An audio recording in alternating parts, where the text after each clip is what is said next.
அப்ப யோசிக்கணும். சந்துரு, நான் உன்கிட்ட தான் பேசிட்டு ரெடியாகயா ரெடியாகயா ஒரு நிமிஷம் இரு. இருக்கு விட்டுறணும் பாத்தியா? டேய் சார் வாடா. யார் சார் நீங்க? என் ஸ்டேட்டஸ் தெரியுமா? சொல்ல கேட்காம கையெடுங்க சார். யார் வாடா. தெரியுமா? சமீப நல்ல சார். என்ன சார் அடிச்சிட்டீங்க? அந்த பேப்பர் எடுறா. சார் எடுறானோ. சார் உள்ள இருக்கிற முக்கியமான எல்லா ஹெட்லைன்ஸும் பண்றா. பட்றா. சார் ஆகஸ்ட் 15 கொள்ளை சம்பவத்தில் எந்த ஒரு துப்பும் கிடைக்காதால் போலீஸ் திணறல். அடுத்து இந்தியர்களால் சுவிஸ் வங்கியில் பதுக்கப்பட்ட 900 கோடி ரூபாய் கருப்பணத்தை மீட்போம் என பாரத பிரதமர் உறுதி. நடந்துச்சா? நடக்கல சார். அடுத்து வங்கி கடனை அரசு ரத்து செய்யாததால் காவிரி டெல்டா பகுதிகளில் விவசாயிகள் பூச்சி மருந்து கொடுத்து தற்கொலை. தொடரும் அவலம். நடக்குதுல? சார் தொடர்ந்து நடக்குது சார். ம்.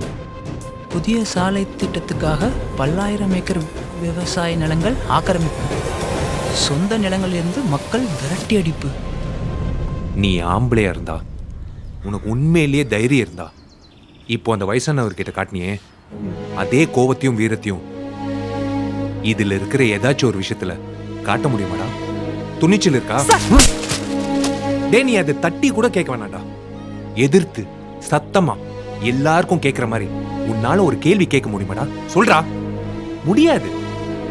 ஏன்னா திருப்பி அடிப்பாங்களே. நம்ம எங்க வீரத்தை காட்டுவோம்? செருப்பு தைக்கிறவன் ஒரு 5 ரூபாய் சேர்த்து கேட்பான்.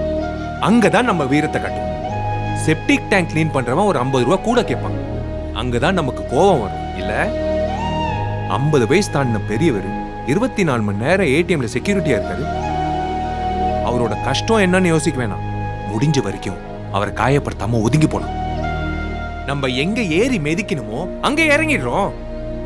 நம்ம எங்க இறக்கப்படணுமோ அங்கதான் ஏறி மிதிப்போம். ஏடிஎம் குள்ள ஹெல்மெட் போட்டு போறதே தவறுன்னு தெரியாத. சார் சார் சாரி சார், மன்னிச்சிடுங்க சார்.